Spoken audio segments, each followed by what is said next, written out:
Hi, ಎಲ್ಲರಿಗೂ ನಮಸ್ಕಾರ. ಮೈ ದಿನಚರಿ ಚಾನಲ್ಗೆ ಸ್ವಾಗತ. ಈ ದಿನ ಮಲೆನಾಡು ಮತ್ತು ಕರಾವಳಿ ಪ್ರದೇಶಗಳಲ್ಲಿ ಹೆಚ್ಚಾಗಿ ಮಾಡುವಂತಹ ಅಲ್ಲಿನ ಸಾಂಪ್ರದಾಯಿಕ ತಿನಿಸುಗಳಲ್ಲಿ ಒಂದಾದಂತಹ ಸೌತೆಕಾಯಿ ಕಡುಬನ್ನು ಮಾಡುವ ಬನ್ನಿ.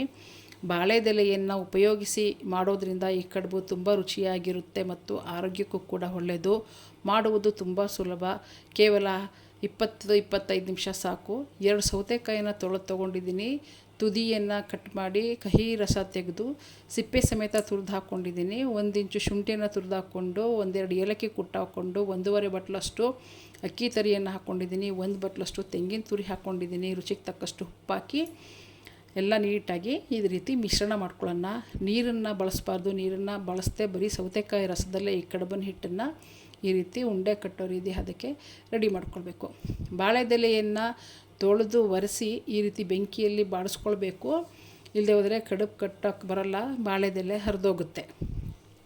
ಕಡುಬಿನ ಪಾತ್ರೆಗೆ ಸ್ವಲ್ಪ ನೀರು ಹಾಕಿ ಒಲೆ ಮೇಲೆ ನೀರು ಕಾಯೋಕ್ಕಿಡೋಣ. ಅದು ಕಾಯೋದ್ರೊಳಗೆ ನಾವು ಎಲ್ಲ ಕಡುಬನ್ನು ಕಟ್ಟಿ ಇಟ್ಕೊಳ್ಳೋಣ.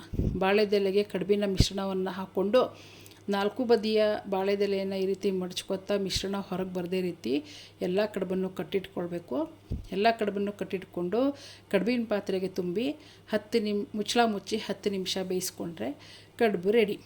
ಈ ಕಡುಬಿನ ಮಿಶ್ರಣಕ್ಕೆ ನಾವು ಕ್ಯಾರೆಟ್ ತುರಿಯನ್ನು ಬೇಕಾದ್ರೆ ನೀವು ಬಳಸ್ಕೊಳ್ಬೋದು. ನಾನು ಬರೀ ಸೌತೆಕಾಯಿಯನ್ನು ಮಾತ್ರ ಉಪಯೋಗಿಸಿದ್ದೀನಿ.